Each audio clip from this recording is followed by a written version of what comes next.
Good morning दोस्तों, welcome to my channel. और हम पढ़ रहे हैं मुग़ल वंश के बारे में। बहुत ही इंटरेस्टिंग टॉपिक चल रहा है। इससे पहले कि मैंने लाइव क्लास ली थी, आज में लाइव नहीं हो पाई, लेकिन आगे कंटिन्यू हम लाइव क्लास ही करेंगे, ठीक है ना। तो हमारे साथ 11 बजे हुआ करेगी, आज लेट भी हो गया, ठीक है।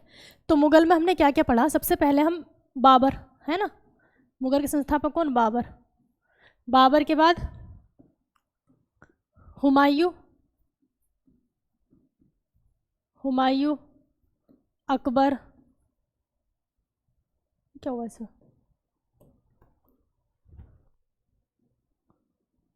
एक सेकंड,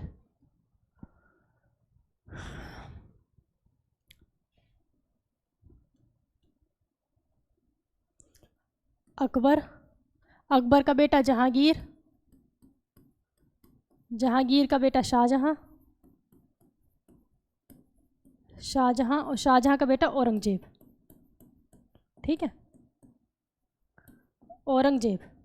तो ये जो लाइन है, हम कह सकते हैं ये कब से कब तक थी? 1526 से 1707, 1526 से 1707, ठीक है। और इस पूरे टाइम पीरियड में ये सारे के सारे जो राजा हुए, ये उन्नति का काल कहा जाता है ना, उन्नति का काल। मतलब यहाँ पर सबने अपनी प्रोग्रेस की थी। और औरंगजेब के टाइम पे जो मुग़ल शासन था वो अपनी पीक पर था, अपनी चोटी पर था, ठीक है ना। बहुत ही ज़्यादा इसने वो किया, बहुत सारे साम्राज्य पूर्वोत्तर तक कब्जा किया, ठीक। अब हम क्या पढ़ रहे हैं? उत्तर मुग़ल काल। इसको क्या बोलते हैं? उत्तर मुग़ल काल। उत्तर मुग़ल काल में हमने कितना पढ़ लिया? अब 1707 से आगे चलेगा। 1707 से 1857 तक पढ़ना है हमें, 1857 तक, ठीक है। इसमें हमने सबसे पहले जो राजत्व बना कौन? बहादुर शाह। बहादुर शाह का असली नाम क्या है? मुअज्जम। तो कौन बना? बहादुर शाह, बहादुर शाह, ठीक है, बहादुर शाह। और बहादुर शाह के बाद आया कौन? जहांदार शाह। बहादुर शाह, जहांदार शाह, जहांदार शाह। इसके बाद फर्रुखशियर, फर्रुखशियर, ठीक है। फर्रुखशियर के बाद मोहम्मद शाह, जिसको रंगीला बादशाह कहते हैं, मोहम्मद शाह। मोहम्मद शाह के बाद अहमद शाह, अहमद शाह। और इसके बाद आलमगीर, आलमगीर सेकंड, ठीक है। इतना मैं आपको पिछली वीडियो में पढ़ा चुकी हूँ, ठीक है। अब इसके आगे चलेंगे। आलमगीर द्वितीय के, आलमगीर द्वितीय के बाद बना कौन? एक सेकंड, आलमगीर द्वितीय के बाद कौन बना? शाह आलम, शाह आलम द्वितीय, शाह आलम द्वितीय, ठीक है। इसके बाद अकबर द्वितीय, अकबर द्वितीय। और इसके बाद बहादुर शाह जफ़र, बहादुर शाह जफ़र, ठीक है ना। ये अंतिम बादशाह हुआ। पूछा जाता है आखिरी राजा कौन था मुग़ल काल का। आज मैं आपको ये तीनों पढ़ाऊंगी। और इसके बाद फिर पहले बचेगा कुछ चीज़ें ऐसे बिखरी हुई हैं, जैसे मैंने बुक्स आपको पढ़ाई थी, वो सारी एक जगह हो जाएंगी, ठीक। और इनके जो नाम हैं, असली नाम बड़े बड़े जो होते हैं, ठीक है, जलालुद्दीन, मोहम्मद अकबर, नसरुद्दीन, मोहम्मद जहांगीर, इस तरह के ना बड़े बड़े नाम, वो सब तो इनके बारे में पढ़ो पहले। पहले इसको थोड़ा सा रिवाइज। बहादुर शाह को हम क्या कहते हैं? बहादुर शाह को शाह बेखबर के नाम से जाना जाता है। जहांदार शाह को, इसको शाह बेखबर, इसको लंपट मूर्ख, फर्रुखशियर को घृणित कायर, मोहम्मद शाह को रंगीला बादशाह कहते थे। मोहम्मद शाह का असली नाम क्या था? रोशन अख्तर, ठीक है। अहमद शाह के टाइम पे चीज़ें बेचनी पड़ेगी इसके टाइम पे, क्योंकि मोहम्मद शाह के टाइम पे क्या हुआ था भाई? नादिर शाह आया था, सब लूट कर ले गया। तो अहमद शाह के टाइम पे कुछ नहीं बचा, तो शाही चीज़ें बेचनी पड़ी, ठीक है। आलमगीर द्वितीय के टाइम पे क्या हुआ था? प्लासी का युद्ध हुआ था, ठीक। प्लासी का युद्ध हुआ था बंगाल के नवाब सिराजुद्दौला और अंग्रेजों के बीच, ठीक है। अंग्रेजों का नेतृत्व किसने किया था? रॉबर्ट क्लाइव ने। तो जब हम बंगाल का इतिहास पढ़ेंगे तब उसको और अच्छे से पढ़ेंगे, ठीक है। अब आ जाते हैं हम इस पे, शाह आलम द्वितीय पे, ठीक है ना। शाह आलम द्वितीय, शाह आलम, शाह आलम द्वितीय। ये जो है शाह आलम द्वितीय, हम कह सकते हैं कि उत्तर मुग़ल काल में सबसे लंबा शासनकाल इसी का चला था, शाह आलम द्वितीय का। शाह आलम द्वितीय के टाइम पे क्या होता है? एक सबसे पहले तो उसका पानीपत का तीसरा युद्ध हुआ, ठीक है, इसके टाइम पे पानीपत का तीसरा युद्ध, पानीपत, ठीक है ना, पानीपत का तृतीय युद्ध हुआ। तो पानीपत का तृतीय युद्ध किसके बीच हुआ था? अफगान सेनापति अहमद शाह अब्दाली और मराठों के बीच। उस टाइम पे शासक कौन था? शाह आलम द्वितीय था मुगल में, मुगल की गद्दी पे, यानी कि दिल्ली में कौन बैठा था? शाह आलम द्वितीय। तो पानीपत दिल्ली के पास है, हरियाणा में, ठीक है। अब मराठा कहाँ थे? साउथ में। मराठा कहाँ पहुँच गए? पानीपत में, और उधर से कौन आ गया? अहमद शाह अब्दाली। अब शाह आलम द्वितीय को जब पता चला कि अहमद शाह अब्दाली आ रहा है, तो ये खुद दिल्ली छोड़ के भाग गया। मतलब इसका क्या मतलब था भागने का? अब इसकी कमजोरी को किसने देखा? अंग्रेजों ने। अंग्रेज परख गए कि भैया ये तो बहुत, इसको तो कुछ है ही नहीं, ठीक है। तो उन्होंने इस चीज़ का भी फ़ायदा उठाया। फिर पानीपत का ये कब होता? 1761 में, ठीक है, 1761 में। इसी के टाइम पे बक्सर का युद्ध हुआ, ठीक है। बक्सर का युद्ध कब हुआ? 1764 में। और बक्सर के युद्ध में, बक्सर के युद्ध को आपको बहुत ध्यान से समझना पड़ेगा क्योंकि बहुत ज़्यादा इंपॉर्टेंट है बक्सर का युद्ध। बक्सर के युद्ध में देखो,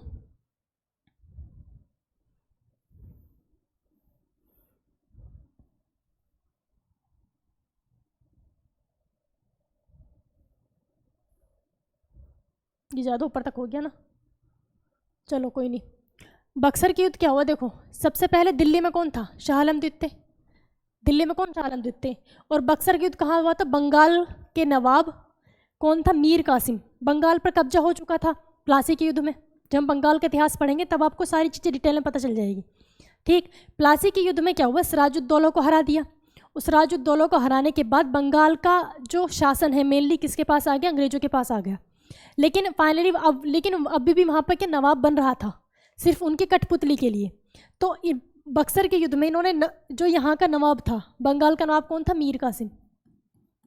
मीर कासिम, मीर कासिम को लात मार के भगा दिया। मीर कासिम वैसा अच्छा था तभी तो उसको भगाया। मीर कासिम ने ही मुंगेर में गोला बारूद का कारखाना लगाया। मुंगेर आज भी फेमस है कट्टों के लिए, जो होते हैं ना देसी कट्टे, बंदूक, ठीक है, उनके लिए आज भी फेमस है मुंगेर। तो मुंगेर में बारूद का कारखाना किसने लगाया था? मीर कासिम ने। जब अंग्रेजों को पता चला कि भाई ये तो गोला बारूद का कारखाना लगा रहा है, पता चला ये हमारे अपोजिट ही कुछ गोला बारूद हमारे ऊपर ही फेंक दे, ठीक, तो उन्होंने क्या किया? अंग्रेजों ने इसको यहाँ से बंगाल से भगा दिया। अब ये अपनी छोटी मोटी थोड़ा बहुत सेना लेकर मीर कासिम यहाँ से निकला और कहाँ पहुँचा? अवध पहुँचा। कहाँ पहुँचा? अवध।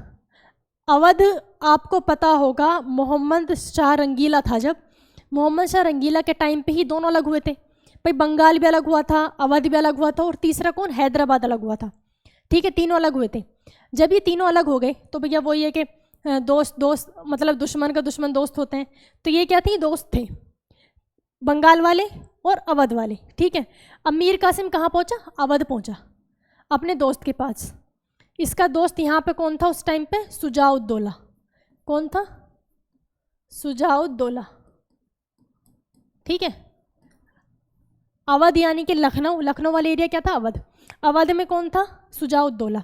शुजाउद्दौला, ठीक है। एक सिराजुद्दौला है, वो बंगाल के है जिसके साथ प्लासी का युद्ध हुआ था। सिराजुद्दौला, ये क्या है? शुजाउद्दौला, ठीक है। अब शुजाउद्दौला मिल गया, दो मिल गए। इन्होंने कहा कि चलो ठीक है हम दो हो गए, अब जाकर अंग्रेजों को हम तबाह कर देंगे, उनको बर्बाद कर देंगे, चलो चलते हैं उनको मारने के लिए। शुजाउद्दौला ने कहा चलो ऐसा करते हैं, दिल्ली चलते हैं, और दिल्ली में कौन बैठा है? शाह आलम, इसको भी साथ ले लेते हैं। अब ये दोनों मिलके कहाँ गए? दिल्ली गए। दिल्ली में कौन है? शाह आलम। दिल्ली में कौन है? शाह आलम द्वितीय। अब इन तीनों की सेना बन गई।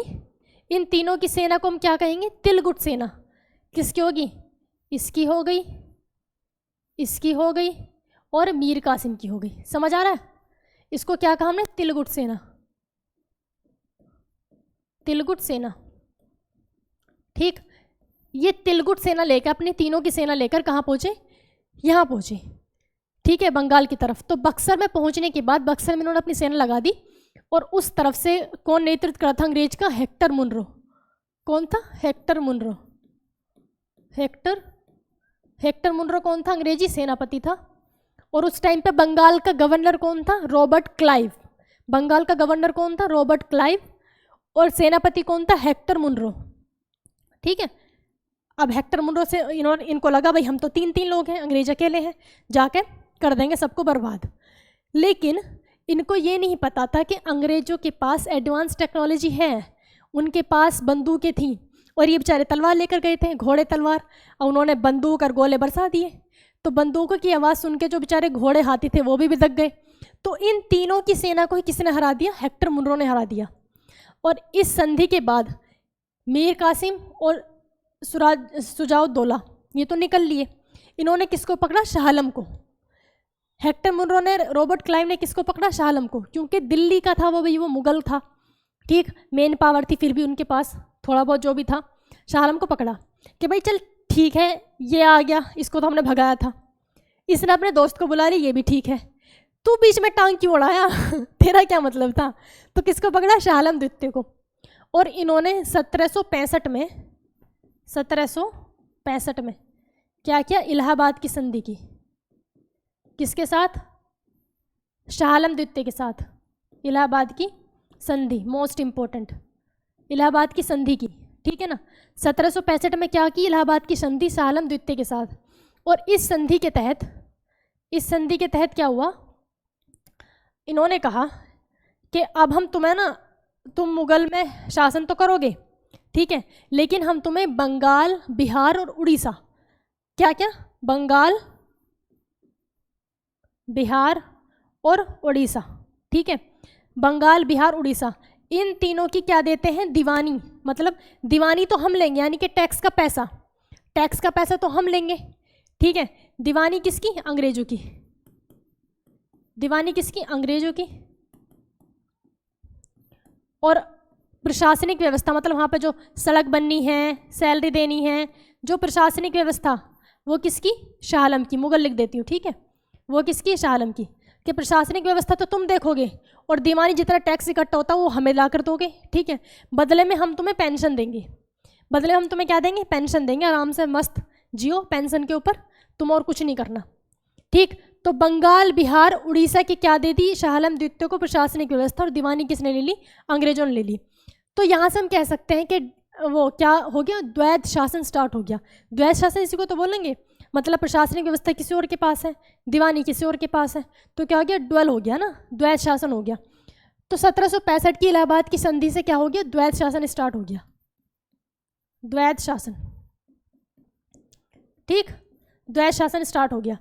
ये मोस्ट इंपॉर्टेंट बात है, इसको ध्यान रखना। तो बक्सर के युद्ध कब हुआ? 1764 में, पानीपत का 1761 में, और ये इलाहाबाद की संधि 1765 में, इसके एक साल बाद, ठीक है। मतलब वो ये 64 के लास्ट में होगा, 65 की स्टार्टिंग में, ठीक है ना, ये समझ आ गया।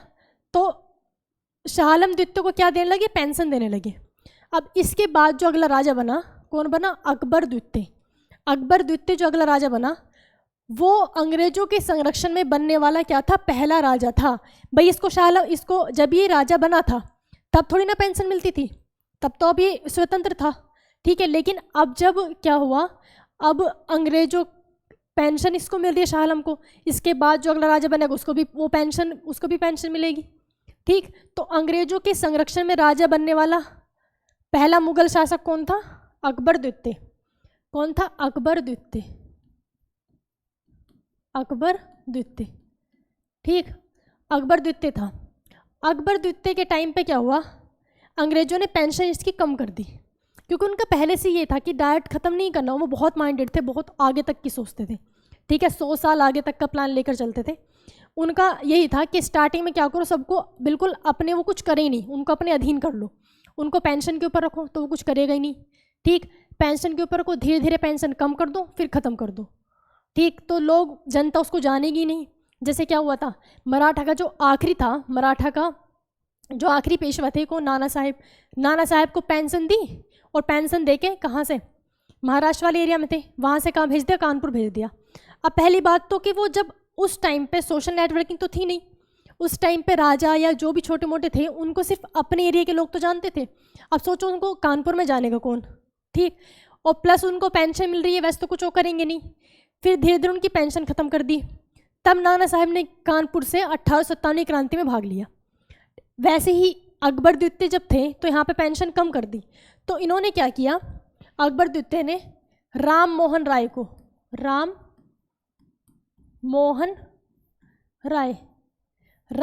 राय को राजा की उपाधि दी। किसकी दी? राजा की उपाधि दी। क्या अब क्या हो गए? राजा राम मोहन राय, ठीक। राजा राम मोहन राय को राजा की उपाधि दी, तब ये राजा राम मोहन राय कहलाए। और इनको मतलब रेस्पेक्ट दे के क्या आप राजा हो, है ना। और इनको कहाँ भेजा, इंग्लैंड भेजा। इनको इंग्लैंड भेजा किस लिए, अपनी पेंशन बढ़वाने के लिए, कि वहाँ जाके भाई इंग्लैंड से कहो थोड़ी सी मेरी पेंशन बढ़ा दो, भाई इतने में ना हो रहा गुजारा बिल्कुल भी, जाके मेरी पेंशन बढ़वाओ। अब ये कहाँ गए, इंग्लैंड गए, पेंशन तो बढ़ी नहीं बेचारे, ये भी वापस नहीं आए। इनके रास्ते में ही जब ये उससे शिप से उतरे तो एक बहुत बड़ा बक्सा था वो इनके सर के ऊपर गिर गया, इनको ब्रेन हैमरेज हो गया, इनकी मृत्यु हो गई। ठीक। इनकी पेंशन मतलब कि नहीं बढ़ी, अकबर द्वितीय की। ठीक। इसके बाद अगले शासक कौन बने, बहादुर शाह। अगले शासक कौन बने, बहादुर शाह। बहादुर शाह। ठीक है। ये बहादुर शाह जो थे ये जफरनाम से, जफरनामा, ठीक है, जफरनामा क्या लिखते थे, पत्रिका लिखते थे। तो उस पत्रिका की वजह से इनका क्या, इनका नाम क्या हो गया, बहादुर शाह जफर हो गया। ठीक है ना, बहादुर शाह जफर हो गया। उस पत्रिका की वजह से इनका नाम क्या हो गया, बहादुर शाह जफर हो गया। अब ये शासक कब तक रहे, 1857 तक। ठीक है ना, 1857 तक शासक रहे। मतलब इनके टाइम पे 1857 की क्रांति हुई। तो ये क्वेश्चन बनता है, एक तो आखिरी राजा कौन थे, बहादुर शाह जफर। 1857 की क्रांति के वक्त राजा कौन था मुगल, तो वो भी बहादुर शाह जफर। जब 1857 की क्रांति शुरू हुई तो लोगों ने जगह जगह से विद्रोह किया। उस टाइम पे मेन बात ये थी कि जो भी लोग लड़ रहे थे वो अपने पर्सनल इश्यू के लिए लड़ रहे थे, कोई भी देश के लिए नहीं लड़ रहा था। जैसे मैंने अभी आपको एग्जांपल दिया कि नाना साहब की पेंशन ख़त्म कर दी थी। ठीक है। बिहार में कुंवर सिंह की जमींदारी ख़त्म कर दी थी। इनका क्या हुआ, इनके टाइम पे पेंशन बंद हो गई। बहादुर शाह के टाइम पे क्या हुआ, पेंशन बंद हो गई। तो इनको भी मतलब अंग्रेज़ों पर गुस्सा आया। अब क्या होता है कि जब जगह जगह से विद्रोह शुरू हुआ अंग्रेज़ों के खिलाफ, अंग्रेज़ों को भगा भगा के मार रहे थे, पकड़ पकड़ के। ऐसा भी हुआ है कि औरतों ने भी अंग्रेज़ों को अपने घर के अंदर खींचा, जो भी दिख गया अंदर ही कूच दिया, बिल्कुल अंदर ही कूट काट के ख़त्म उसको। ठीक है ना, इतनी बुरी तरीके से पिटे थे 1857 में। तो अगर ये ना होता, मतलब लोगों का पर्सनल इश्यू ना होता, सब अपने देश के लिए करते, तो 1857 में ही हमारा देश आज़ाद हो जाता। ठीक। तो ये मतलब बहुत ही डीप सोचने की बात है, ये आप समझ गए। तो बहादुर शाह के टाइम पे क्या हुआ, 1857 की क्रांति हुई और जगह जगह से लोगों ने अंग्रेज़ों को पीटना शुरू किया। लेकिन फिर एक उन्हें एक लीडर चाहिए था, भाई इस क्रांति को जो आगे बढ़ाई, जिसके नाम से हो, कोई नेतृत्व करने वाला, कोई लीडर चाहिए था। तो लोग किसके पास आए, बहादुर शाह जफर के। इनसे कहा कि आप मुगल राजा हैं, आपको सब पहचानते हैं, सब जानते हैं, आप ऐसा करो, इसकी 1857 की क्रांति का आप नेतृत्व करो। ठीक है ना, दिल्ली से आप इसका नेतृत्व करो। तो इन्होंने कहा भाई ठीक है चलो करता हूँ। ये वैसे ही बहुत बूढ़े हो चुके थे। तो इन्होंने 1857 की क्रांति का नेतृत्व किया। और इनकी जो वाइफ थी, इनकी वाइफ का नाम क्या था, जीनत महल। क्या नाम था, जीनत महल। इनकी वाइफ का क्या नाम था, जीनत महल। अब ये जीनत महल जो थी, इनको लगा कि भाई ये तो जब अंग्रेज़ों को पता चला ना कि ये बहादुर शाह जफर क्या ये नेतृत्व कर रहा है, भाई सब जगह अखबार वगैरह में छप गया कि ये नेतृत्व कर रहा है। तो ये कहाँ गए, ये हुमायूं के मकबरे में जाकर छुप गए। हुमायूं का मकबरा कहाँ, दिल्ली में। हुमायूं के मकबरे में जाके ये छुप गए उसके आसपास। ठीक है। तो जीनत महल को लगा कि भाई अब तो हमको अंग्रेज छोड़ेंगे नहीं। तो इन्होंने जितनी भी खुफिया जानकारी थी जीनत महल ने अंग्रेज़ों को दे दी। इनको लगा कि फिर हमें छोड़ देंगे। लेकिन ऐसा हो सकता है कि आप किसी मूवी में भी देखो, है ना, कोई भी अगर किसी को पकड़ेगा ना, किसी से कोई जानकारी लेनी होगी, पहले उसे मारेगा, उससे जानकारी लेगा, तब भी फिर उसको जान से ख़त्म कर देगा। यही होता है। तो जीनत महल ने क्या किया, मुखबरी की और अंग्रेज़ों को जो भी जानकारी थी, इसको जो पता था वो दे दी। लेकिन फिर भी जब हुमायूं के मकबरे में ये पकड़े गए, और इनके 2 बेटे थे, बहादुर शाह कितने बेटे थे, 2 बेटे थे। इनके दोनों बेटों को इनके सामने गोली से उड़ा दिया, दोनों को मार दिया। ठीक। और वो इतने चालू थे अंग्रेज, उन्होंने इसे नहीं मारा, बहादुर शाह जफर को नहीं मारा। इसलिए नहीं मारा कि अगर ये मार देंगे तो लोगों का जो क्या गुस्सा और ज़्यादा भड़केगा कि भैया हमारे लीडर को मार दिया। उन्होंने क्या किया, बहादुर शाह जफर से लिखवाया कि मैं भारत छोड़कर जा रहा हूँ, ये क्रांति वगैरह इससे दूर जा रहा हूँ, मैं छोड़ के जा रहा हूँ। तो फिर ये लिखवाया, सोचो तो लोगों को कितना गुस्सा आया होगा। उन्होंने सोचा होगा कि भैया हमारा तो लीडर ही भाग गया, ये फैला दी कि हमारा लीडर भाग गया। और इनको कहाँ भेज दिया, इनको भेज दिया रंगून। ठीक है। रंगून कहाँ है, बर्मा यानी कि म्यांमार की राजधानी है रंगून। रंगून भेज दिया इनको। ठीक है। वहाँ पे 1-2 साल बाद इनकी मृत्यु हो गई। ठीक है, 1861 में इनकी मृत्यु हो गई। ठीक है, रंगून भेज के कब? 1861 में इनकी मृत्यु हो गई वहाँ पे। तो इनका चैप्टर क्लोज। तो हमने पूरा मतलब मुगल कंप्लीट कर लिया। आपको अगर कोई भी डाउट हो कहीं भी तो आप कमेंट कर देना। ठीक है, तो जीनत महल ने क्या किया था? इनकी मुखबरी की थी, ये बात सब क्लियर। तो बहादुर शाह जफर का मकबरा कहाँ हुआ? रंगून। रंगून में क्या है इनका मकबरा? रंगून में दफनाया गया। ठीक है, रंगून में इनका मकबरा है। लेकिन बहादुर शाह जफर ने खुद अपना मकबरा दिल्ली में बनवाया था पहले बेचारे ने, कि जब मैं मर जाऊँ मुझे इसमें दफना दिया जाए। वो मकबरा बेचारे का आज तक भी खाली है। ठीक है ना, वो आज तक भी खाली रह गया। तो ये था हमारा मुगल जो हमने कंप्लीट कर लिया। अब हम देखेंगे मुगल काल की प्रशासनिक व्यवस्था। दूसरा, मुगल में जितने जो चीज़ें बिखरी हुई हैं उनको एक जगह। जैसे अब हम सबसे पहले पढ़ते हैं कि इनके नाम क्या थे। ये तो नॉर्मल नेम है, जैसे बाया में होता है ना कॉमन नेम और यूपीएससी नेम, इनके इस तरह से हैं कुछ के स्टार्टिंग वालों के। ठीक है, सबसे पहले यहीं पे चलते हैं ना, इसको मैं रेज करता हूँ।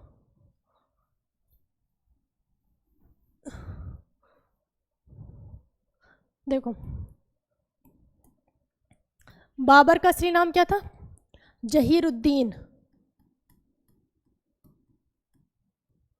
जहीरुद्दीन मोहम्मद बाबर। ठीक है, लास्ट में आप खुद लगा लेना, मैं आपको बस ये फर्स्ट वर्ड बता रही हूँ। बाबर का नाम क्या था? जहीरुद्दीन मोहम्मद बाबर। जहीरुद्दीन मोहम्मद बाबर। हुमायूं का क्या था? नसीरुद्दीन मोहम्मद हुमायूं। क्या था? नसीरुद्दीन मोहम्मद हुमायूं। नसीरुद्दीन।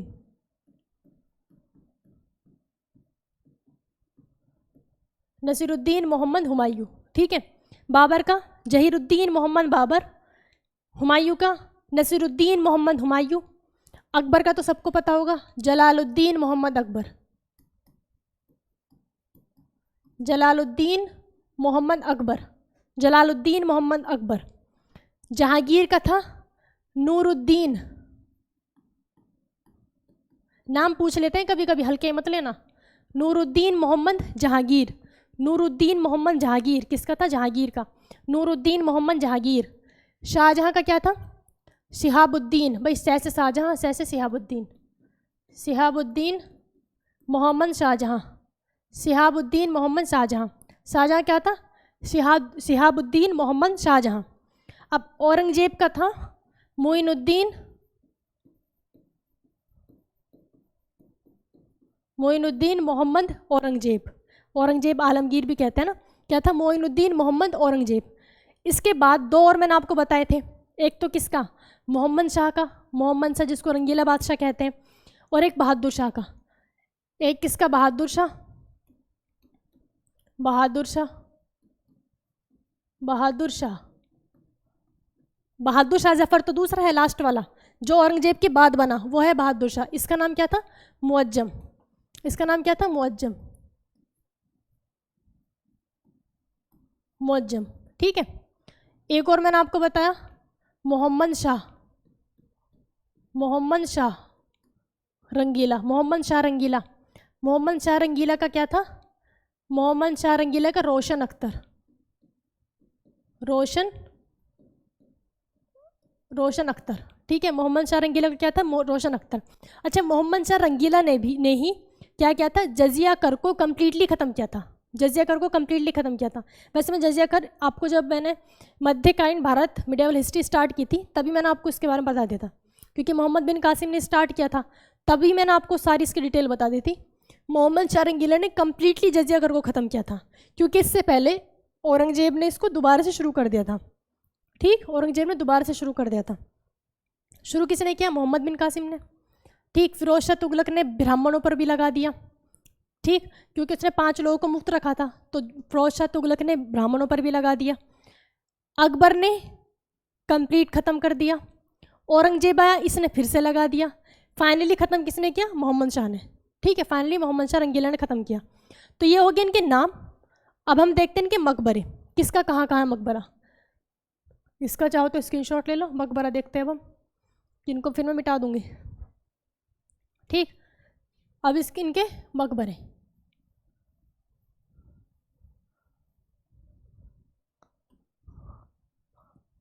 देखो, मकबरे जो हैं, सबसे पहले बाबर का मकबरा। बाबर का मकबरा आपको याद होगा, वैसे तो सब पढ़ चुके हैं लेकिन अब सारी चीज़ें एक जगह हो जाएंगी, ठीक, तो आपको इजी रहेगा।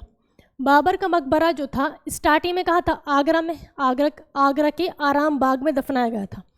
तो स्टार्टिंग में कहाँ? आगरा में था, आगरा में था। फिर अकबर के कहने पर कहाँ दफनाया गया? काबुल, क्योंकि बाबर की इच्छा थी कि मुझे काबुल दफनाया जाए। कहाँ दफनाया गया? काबुल। तो प्रारंभिक मकबरा आगरा, और जो अब है ना, अब कहाँ है? काबुल में। हुमायूं का मकबरा कहाँ? दिल्ली में। हुमायूं का मकबरा दिल्ली में। अकबर का मकबरा कहाँ है? शाहदरा, फतेहपुर सीकरी। शाहदरा, फतेहपुर सीकरी के पास शाहदरा, तो फतेहपुर सीकरी लिख देते हैं, फतेहपुर सीकरी। अकबर का मकबरा फतेहपुर सीकरी, ठीक है। जहांगीर का मकबरा कहाँ है? जहांगीर का मकबरा है लाहौर में। याद है आपको? जहांगीर का मकबरा कहाँ है? लाहौर में। जहांगीर की कौन थी? मुमताज, ठीक है, सॉरी, जहांगीर का मकबरा कहाँ है? लाहौर में। भाई जहांगीर की जो वो थी गर्लफ्रेंड कह सकते हैं, मुमताज, मुमताज को भी कहाँ दफनाया था? 1615 में, कहाँ? लाहौर में। फिर जब नूरजहाँ को और जहांगीर को कैद कर लिया था तो इसको भी फिर कहाँ पे इसकी मृत्यु हो गई थी? लाहौर में, ठीक है। तो लाहौर में इनका मकबरा है जहांगीर का। जहांगीर का मकबरा किसने बनवाया था? ये बताओ, कमेंट करके बताना, जहांगीर का मकबरा किसने बनवाया था? शाहजहां का मकबरा सबको पता है क्या है? आगरा में, ताजमहल। तो ताजमहल लिख दूं, ताजमहल, ठीक है। शाहजहां का मकबरा ताजमहल। औरंगजेब का मकबरा कहाँ है? औरंगाबाद। औरंगजेब का मकबरा औरंगाबाद, ठीक है। औरंगाबाद में क्या है? बीवी का मकबरा है जो औरंगजेब ने बनवाया था, ठीक। अच्छी, जो बीवी का मकबरा है इसको क्या कहते हैं? घटिया ताजमहल या फिर ताजमहल की नकल, ठीक। और जो हुमायूं का मकबरा है, हुमायूं का मकबरा कहाँ? दिल्ली। हुमायूं का मकबरा कहाँ? दिल्ली। इसको कहते हैं लाल ताजमहल, लाल ताजमहल, ठीक है। इसको क्या कहते हैं? लाल ताजमहल, क्योंकि इसका जो स्ट्रक्चर है, जो बीच वाला है, देखो उसमें जो होगा ताजमहल में, बीच में मेन बिल्डिंग है, उसके चारों तरफ भी 4 मीनारें बनी हुई हैं। लेकिन हुमायूं के मकबरे में बस बीच की मेन वाली बिल्डिंग है, चारों तरफ की मीनारें नहीं है। वो फिर इसने, शाहजहां ने वो चीज़ ऐड कर दी, तो वो लाल कलर का है, तो उसको क्या कहते हैं? हम लाल ताजमहल कहते हैं, क्लियर। इसके बाद बेचारा कौन है? बहादुर शाह जफ़र। बहादुर शाह जफ़र का तो आपको पता है, रंगून। बहादुर शाह जफ़र का कहाँ है? रंगून। बहादुर शाह जफ़र, दिल्ली वाला तो खाली रह गया, तो और कहाँ है? रंगून है, रंगून। अब क्लियर। अब जो बचे बाकी के, भाई जो बड़े बड़े थे उनका अलग से मकबरा बना के दफनाया गया, लेकिन जो बचे बाकी के जितने सारे जो आपने पढ़े, रंगीला पंगीला, ठीक है, उन सब का मकबरा कहाँ है? दिल्ली के हुमायूं के मकबरे में। कहाँ है? दिल्ली के हुमायूं के मकबरे में। मतलब ये समझ लो, हुमायूं का मकबरा पूरा कब्रिस्तान है। मेन जो है, मेन तो उसमें कब्र किसकी है? हुमायूं की। मेन किसकी है? हुमायूं की। लेकिन उसका कैंपस ना बहुत बड़ा है, बहुत बड़ा है वो, तो आसपास सबकी जिसकी जैसे जगह इस तरीके से वहाँ पे सबके हैं। और इनके जो रिश्तेदार वगैरह थे, जैसे जहांनारा, औरंगजेब की बहन कौन थी? जहांनारा। जहांनारा का मकबरा भी कहाँ है? हुमायूं के मकबरे में, ठीक। तो ये याद करना है, बाकी जो बचे सबको कहाँ चिपका दो? हुमायूं के मकबरे में, ठीक। ये हो गया, हमने नाम पढ़ लिए, हमने मकबरे पढ़ लिए। सॉरी, इसको बताया नहीं, ठीक। तो अब क्या देखेंगे? अब देखेंगे किताबें, पुस्तकें। इनकी पुस्तकें देखें। अब ये सब पढ़ लिया, इनकी बुक्स। सबसे पहले हम बाबर से स्टार्ट करते हैं। बाबर की किताब क्या थी? तुजुक ए बाबरी। क्या थी? तुजुक ए बाबरी।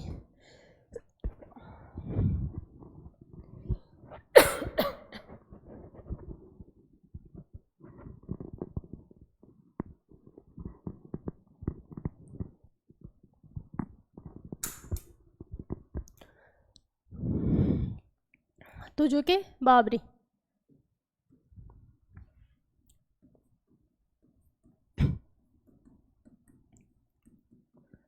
ठीक है ना। तुजुक ए बाबरी। एक और पढ़ी आपने, बाबरनामा, ठीक है ना, बाबरनामा। अब बाबरनामा कोई अलग किताब तो है नहीं, भाई इसी का ट्रांसलेटेड रूप है। तुजो के बाबरी क्या थी? बाबर की आत्मकथा थी, और ये किसमें? तुर्की भाषा में है। तुजो के बाबरी तुर्की भाषा में है। फिर इसका अकबर के कहने पर अब्दुल रहीम खाने खाना ने क्या किया? फारसी में अनुवाद किया। तो फारसी में अनुवाद करने के बाद बुक का नाम क्या रख दिया? बाबरनामा। तो तुजो के बाबरी किसकी हो जाएगी? बाबर की। ठीक है, बाबर ने लिखी। और बाबरनामा किसने लिखी? अब्दुल रहीम। अब्दुल रहीम खाने खाना। ठीक है, अब्दुल रहीम खाने खाना। इसके बाद बाबर के बाद कौन आया? हुमायूं। हुमायूं के टाइम पे क्या थी? हुमायूं नामा। हुमायूं के टाइम पे कौन थी? हुमायूं नामा। हुमायूं नामा। ठीक है, हुमायूं नामा किसने लिखी थी? गुलबदन बेगम ने। भाई ये तो वो आत्मकथा तो थी नहीं, हुमायूं को अपनी आत्मकथा लिखने का टाइम ही नहीं मिला, तो किसने लिखी है? गुलबदन बेगम ने। गुलबदन बेगम कौन थी? हुमायूं की बहन। ठीक है, गुलबदन बेगम कौन थी? हुमायूं की बहन। और इस हुमायूं नामा में बाबर का भी जिक्र है, मतलब इन्होंने, गुलबदन बेगम ने अपने पिता का भी संघर्ष देखा, अपने भाई का भी देखा, तो उन्होंने दोनों के बारे में लिखा है हुमायूं नामा में। बाबर, हुमायूं, हुमायूं के बाद कौन आया? अकबर। अकबर की क्या थी? अकबरनामा। अकबर की कौन सी? अकबरनामा। अकबरनामा। ठीक, अकबरनामा लिखी किसने? अबुल फजल ने। अबुल फजल। अकबरनामा किसने लिखी थी? अबुल फजल ने। एक और किताब है, उसका नाम है तबकाते अकबरी। तबकाते अकबरी। क्या नाम है? तबकाते अकबरी।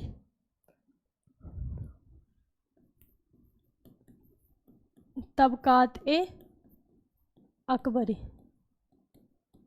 ठीक है ना। तबकाते अकबरी जो थी, तबकाते अकबर ये लिखी थी निजामुद्दीन अहमद ने। निजामुद्दीन अहमद, ये इंपॉर्टेंट बुक है, इसको हल्के में मत लेना। निजामुद्दीन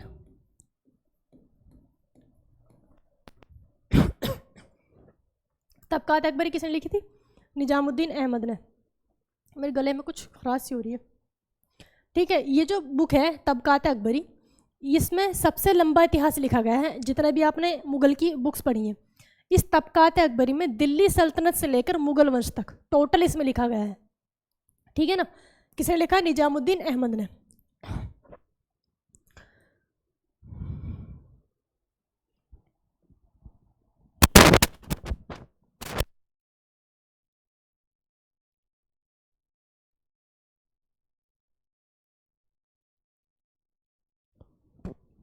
समझ गए। अब इसके बाद बाबर, हुमायूं, अकबर, अकबर के बाद जहांगीर।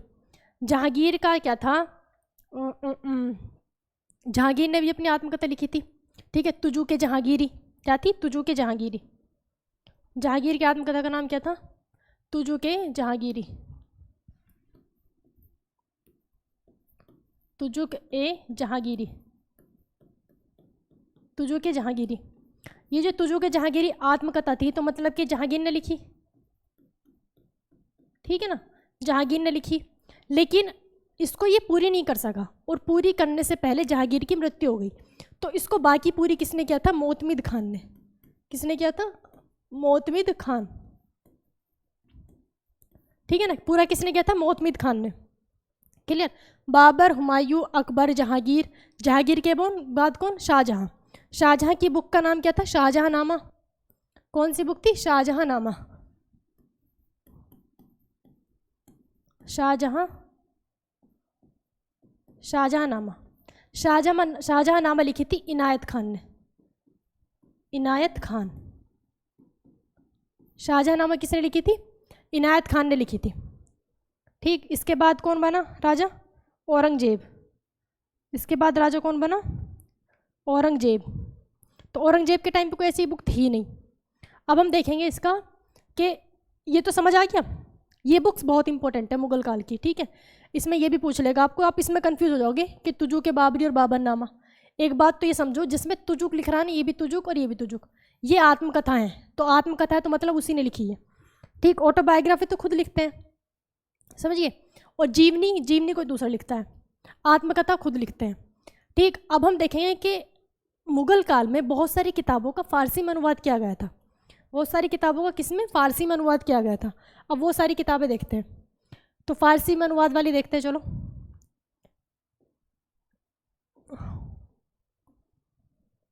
सबसे पहले इसमें एक तो महाभारत, रामायण, महाभारत, रामायण, और एक कौन सी है, गीता। गीता का किसने किया था, गीता का किया था दाराशिकों ने। महाभारत, रामायण और अर्थवेद, महाभारत, रामायण, अर्थवेद, इन तीनों का फारसी में ट्रांसलेशन किसने किया था, बदायूनी ने। किसने किया था, बदायूनी।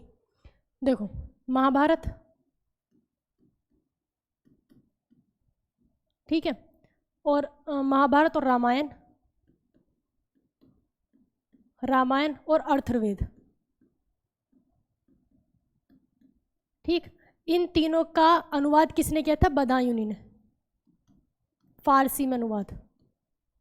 ठीक है, ऊपर मैं लिख देती हूँ फारसी में अनुवाद।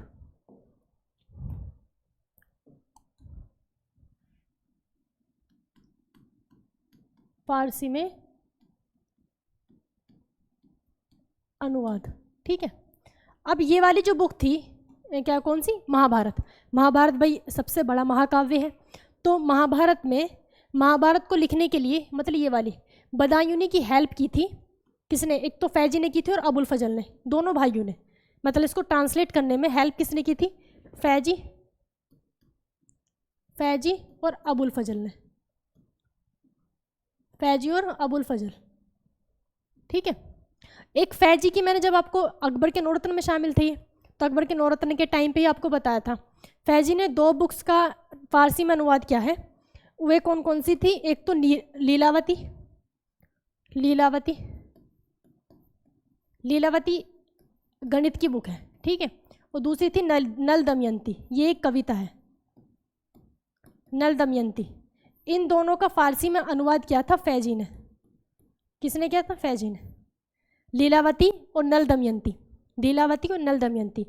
बदायूनी ने किसका किया था भाई, महाभारत, रामायण, ये दोनों तो याद रहेंगे। तीसरा एक वेद है जो कौन सा, अर्थवेद।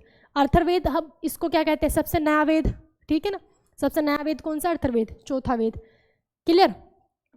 अब किसका बचा, अब बचता है हमारा लीलावती, नल दमयंती हो गया। अब है, ये तो फैजी ना हो गया, इसका नाम ध्यान नहीं आ रहा मुझे, लीलावती, नल दमयंती, दाराशिको। हाँ, दाराशिको को मैंने आपको, दाराशिको कौन था, औरंगजेब का भाई, ठीक है। दाराशिको के बारे में मैंने आपको बताया था कि दाराशिको जो था इसने कई सारी बुक्स का ट्रांसलेट किया। और दूसरा, दाराशिको ने वो क्या, सहिष्णु था, मतलब धार्मिक रूप से सहिष्णु था। इसका मतलब होता है सारे धर्मों को साथ लेके चलने वाला। तो दाराशिको को हम क्या कहते हैं, दाराशिको, दाराशिको, ठीक है ना। दाराशिको को लघु अकबर भी कहा जाता है। क्या कहा जाता है, लघु अकबर, ठीक है, याद रखना। दिल्ली सल्तनत का अकबर किसको कहा जाता है, फिरोज शाह तुगलक को। दिल्ली सल्तनत का अकबर किसको कहा जाता है, फिरोज शाह तुगलक को। लघु अकबर, दाराशिको को। लघु अकबर किसको कहा जाता है, दाराशिको को। लघु अकबर, दाराशिको को। और दाराशिको ने क्या किया, एक तो उपनिषद, ठीक है, उपनिषद, उपनिषद और गीता, उपनिषद और गीता, इन दोनों का फारसी में अनुवाद किसने किया था, दाराशिको ने किया था। इन दोनों का फारसी में अनुवाद किसने किया, दाराशिको ने किया। एक तो कौन सी, उपनिषद और गीता। लीलावती, नल दमयंती, फैजी की होगी, 3 उसकी होगी। मैं 3 करके पढ़ लिया, कोई और तो नहीं बची। एक राजतरंगिनी बची। राजतरंगिनी किसने की थी, शाह मोहम्मद सहबादी, शाह मोहम्मद सहबादी, ठीक है ना। शाह मोहम्मद भी याद रखोगे तो चलेगा, शाह मोहम्मद याद रख लो बस, ठीक है ना। ये शाह मोहम्मद ने किसका किया था, शाह मोहम्मद ने राजतरंगिनी का, राजतरंगिनी। अच्छा, राजतरंगिनी किसने लिखी थी, राजतरंगिनी एक्चुअल में बुक किसकी है, राजतरंगिनी किसकी है, कल्हन की। मोस्ट इंपॉर्टेंट बुक है कल्हन की। इसमें किसके बारे में है, कश्मीर का इतिहास, ठीक है ना। कश्मीर के इतिहास किस में लिखा गया है, राजतरंगिनी में। और राजतरंगिनी लिखी किसने है, कल्हन ने, ठीक। इसका फारसी में अनुवाद किसने किया था, शाह मोहम्मद ने। फारसी में अनुवाद किसने किया, शाह मोहम्मद ने। अब बचेगी प्रशासनिक व्यवस्था। हमने जो चीज़ें अलग अलग थी वो पढ़ ली। हाँ, एक और बचता है कि जो इसके मुग़ल काल में जो विदेशी यात्री आए थे, मुग़ल काल में जो विदेशी यात्री आए थे, दो तो आपको पता है, ठीक है, कौन? कैप्टन हॉकिंस और sir Thomas Roe. Captain Hawkins और सर टॉमस रो, ठीक है, दो का आपको पता है, कैप्टन हॉकिंस और सर टॉमस रो।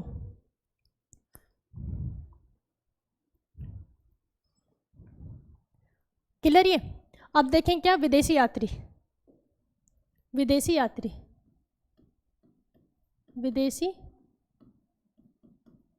विदेशी यात्री, ठीक है, इसमें एक नाम आता है रॉल्फ फिंच का। क्या है? Ralph Finch. Ralph Finch. Ralph Finch जो था वो अंग्रेज था। अंग्रेज था कहने का मतलब क्या है? वो इंग्लैंड का था। भाई इंग्लैंड को तो कहते हैं हम अंग्रेज, है इंग्लैंड वालों को। ये क्या था? ये अंग्रेज था, अंग्रेज था। और ये किसके टाइम पे आया था? अकबर के टाइम पे आया था, ठीक है, अकबर के टाइम पे आया था। जब आपको याद होगा अकबर ने क्या किया था? गुजरात अभियान किया था, गुजरात अभियान किया था, ठीक है, 1572 में। तो गुजरात अभियान क्या था? अकबर का सबसे दूरगामी अभियान था। याद आपको कि गुजरात को जीत के निकला, उन्होंने विरोध कर दिया, फिर आगरा से वापस गुजरात गया था सिर्फ 9 दिन में, ठीक है ना। तो उस टाइम पे ही रॉल्फ फिंच मिला था, तो इसने ये सब देखा था, ठीक है ना। तो अंग्रेज था ये, और किसके टाइम पे आया था? अकबर के टाइम पे। दो नाम आपको याद होंगे, एक तो था कौन? कैप्टन हॉकिंस, कैप्टन हॉकिंस, और दूसरा कौन था? Thomas Roe. कैप्टन हॉकिंस और टॉमस रो, ये दोनों भी क्या थे? अंग्रेज थे, ठीक है ना। और दोनों किसके टाइम पे आए थे? जहांगीर के टाइम पे आए थे, जहांगीर के टाइम पे आए थे। यह आया था 1608 में और यह आया था 1615 में, ठीक है ना। 1660 1615 आपको याद होगा, मैंने जब जहांगीर के बारे में पढ़ाया था, काफ़ी अच्छे से पढ़ाया था इसको। तो जो कैप्टन हॉकिंस था, जेम्स प्रथम ने भेजा था। जो इंग्लैंड का राजा कौन था उस टाइम पे? जेम्स प्रथम। जेम्स प्रथम ने कैप्टन हॉकिंस को भेजा। भाई 1605 में तो अकबर की मृत्यु हुई थी, 1605 में, ठीक। इतना टाइम इनको लग गया फारसी सीखने में। तो जेम्स प्रथम ने जो अपना सूचना पत्र भेजा था, है ना, जो लेटर भेजा था, उसमें भेजा किसके लिए था? वो अकबर के लिए। लेकिन पहुंचा कब? वो 1608 में। तो ये फारसी बोलता था, ठीक है ना। आए किस लिए थे? व्यापारिक छूट के लिए, ठीक, व्यापारिक छूट के लिए आए थे। और व्यापारिक छूट जहांगीर ने किसको दी? टॉमस रो को, कैप्टन हॉकिंस को नहीं दी, क्योंकि ये जो सूचना पत्र लेकर आया था किस अकबर के नाम का लेकर आया था। बात क्लियर? और कैप्टन हॉकिंस को जहांगीर ने किसकी उपाधि दी थी? इंग्लिश खान की उपाधि दी थी, ठीक है, इंग्लिश खान की उपाधि दी थी। टॉमस रो जब आया 1615 में, अब इस बार ये पत्र किसके नाम का लाया था? जहांगीर के नाम का। तो जहांगीर ने इसको उसकी व्यापारिक छूट दे दी। और अभी हमने जब फर्रुखशहर के बारे में पढ़ा था 1717 में, 1717 में क्या कहते हैं? एक तो मराठा का मैग्ना कार्टा किसने दिया था? फर्रुखशहर ने। दूसरा अंग्रेजों को मैग्ना कार्टा किसने दिया था? फर्रुखशहर ने 1717 में। यहाँ इसका मतलब क्या? मैग्ना कार्टा का मतलब क्या होता है? अधिकार, अधिकार। यहाँ पर तो अंग्रेजों को फर्रुखशहर ने क्या दे दिया? अधिकार दे दिया व्यापार करने का। अधिकार और छूट में फ़र्क होता है। भाई आपको छूट दे रखी है, आप ये काम कर लो, चलो कर लेते हैं, ठीक है। छूट देने का मतलब जब हमारा मर्जी होगा हम आपको उठा के फेंक देंगे। लेकिन अधिकार का मतलब फिर आपको उसको हटा नहीं सकते, है ना, ये फिर वो राइट बन जाता है। जैसे हमारे मौलिक अधिकार है, नहीं है, वो हमारा राइट, उसको हटा नहीं सकते। उसी तरह से अधिकार में और छूट में ये डिफरेंस होता है, समझ गए। तो टॉमस रो हो गया, कैप्टन हॉकिंस हो गया। एक कौन सा? एक आया था वर्नियर, वर्नियर, वर्नियर। वर्नियर जो आया था, वर्नियर था, ये भी अंग्रेजी था। वर्नियर आया था औरंगजेब के टाइम पे। वर्नियर किसके टाइम पे आया था? औरंगजेब, औरंगजेब के टाइम पे आया था। औरंगजेब प्लस शाहजहां, औरंगजेब के पिता का नाम क्या था? शाहजहां। दोनों के ही टाइम पे आया था। मतलब दोनों के टाइम पे कैसे? देखो, ये उस टाइम पे आया था जब शाहजहां के बेटों में क्या चल रहा था? उत्तराधिकारी का युद्ध चल रहा था। तो वर्नियर ने क्या देखा था? उत्तराधिकार का युद्ध देखा था। तो युद्ध किसके बीच हुआ था? भाई औरंगजेब, दाराशिको, और वो थे शाह शुजा, शाह सुलेमान, मुराद, वो सब पढ़ चुके हैं, 4 युद्ध थे। और उस टाइम पे शाहजहां मरा थोड़ी था भाई, शाहजहां के मरने की खबर फैली थी, अफवाह फैली थी। तो शाहजहां भी था, औरंगजेब भी था, तो दोनों को ही इसने देखा था। और इनका क्या देखा था? उत्तराधिकार का युद्ध देखा था। किसने? वर्नियर ने। ठीक है ना। एक वो है पेट्रा डोरावेला। क्या है? पेट्रा डोरावेला। पेट्रा डोरावेला। पेट्रा डोरावेला जो था ये इटली का था।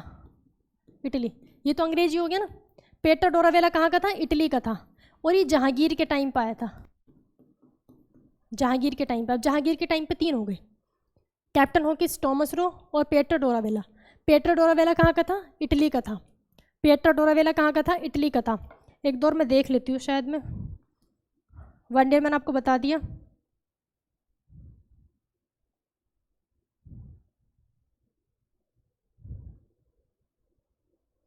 एक था ट्रेबेनियर। ट्रेबेनियर, ट्रेबेनियर था फ्रांस का। ट्रेबेनियर, ट्रेबेनियर ये कहाँ का था? फ्रांस का था। ठीक है, ट्रेबेनियर फ्रांस का था और शाहजहां के टाइम पे आया था। किसके टाइम पे? शाहजहां के टाइम पे। ट्रेबेनियर कहाँ का था? फ्रांस का था और शाहजहां के टाइम पे आया था। इसके टाइम पे ये क्या था? ट्रेबेनियर जो था ये पेशे से जौहरी था। जौहरी वो होते हैं जो हीरे जवाहरात ये सब उनकी पहचान करते हैं। भाई कौन सा रत्न है, रत्नों की पहचान करते हैं। एक तो सुनार होता है, सुनार को सिर्फ सोने का पता होता है, ये सारे रत्नों का करते हैं। तो ट्रेबेनियर क्या था? ये जौहरी था, जौहरी। अब ये शाहजहां के टाइम पे क्यों आया? भाई शाहजहां के टाइम पे सोचो कितने सारे रत्न थे। शाहजहां मयूर सिंहासन बना रहा था, उसमें कोहिनूर हीरा लगवा रहा था, तो वही सभी कोहिनूर हीरा देखना आया होगा असली है नहीं, या फिर इसकी क्या क्वालिटी है, कैसा है। ठीक, एक था मनुची। मनुची, मनुची जो था ये भी अंग्रेज था। मनुची था अंग्रेज। और ये किसके टाइम पे आया था? औरंगजेब के टाइम पे आया था। मनुची, मनुची, मनुची क्या था? अंग्रेज था। मनुची अंग्रेज था और औरंगजेब के टाइम पे आया था। ठीक है, औरंगजेब। मनुची अंग्रेज था, औरंगजेब के टाइम पे आया था। इसमें आपको एक तो वर्नियर को नहीं भूलना है और एक कैप्टन हॉकिंस और टॉमस रो को नहीं भूलना है। ठीक, ये मोस्ट इंपॉर्टेंट है। वर्नियर, कैप्टन हॉकिंस और टॉमस रो।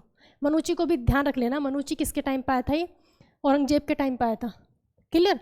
औरंगजेब के टाइम पे वर्नियर हो गया और मनुची हो गया। वर्नियर और मनुची। ठीक है, दोनों ही क्या थे? गलत लिख दिया, मनुची। दोनों ही क्या थे? ये अंग्रेज थे। दोनों ही अंग्रेज थे। अब क्या बचता है? अब बचता है प्रशासनिक व्यवस्था। प्रशासनिक व्यवस्था में आप पढ़ चुके हो, उसमें सिर्फ यही है कि किसके टाइम पे कितना हो गया, किसने क्या किया, किसने स्थापत्य कला में विकास किया, किसी ने चित्रकला में विकास किया, उसके बारे में पढ़ना है। तो ये भी आप मतलब छोटा मोटा कहीं कहीं कहेंगे, सबके काल में पढ़ चुके हो, बस सबको एक जगह करना है।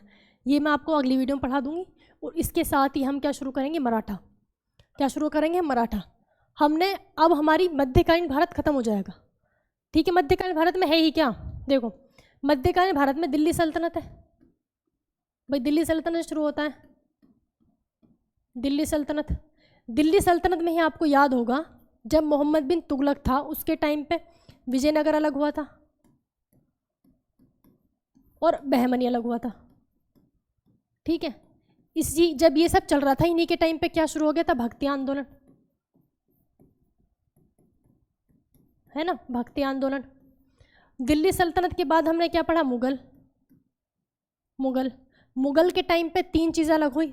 एक तो हमने सुनो 3 तो अलग हुए, क्या क्या? जब मोहम्मद शाह रंगीला था तो क्या क्या अलग हुए?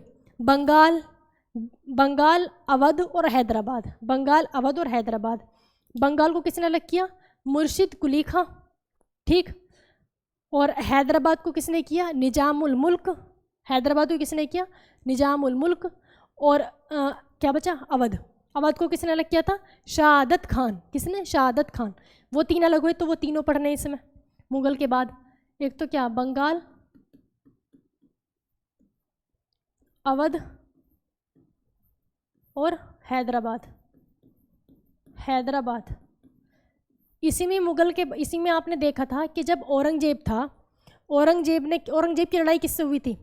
औरंगजेब की लड़ाई किससे हुई थी? उससे, शिवाजी से, मराठा सम्राट शिवाजी से।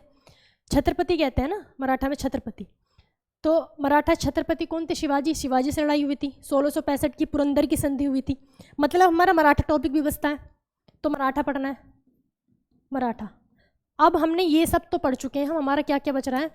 हमारा ये बच रहा है, इसके बाद मध्यकालीन भारत शुरू, और फिर आगे हम किस पर आ जाएंगे, 1857 की क्रांति पर।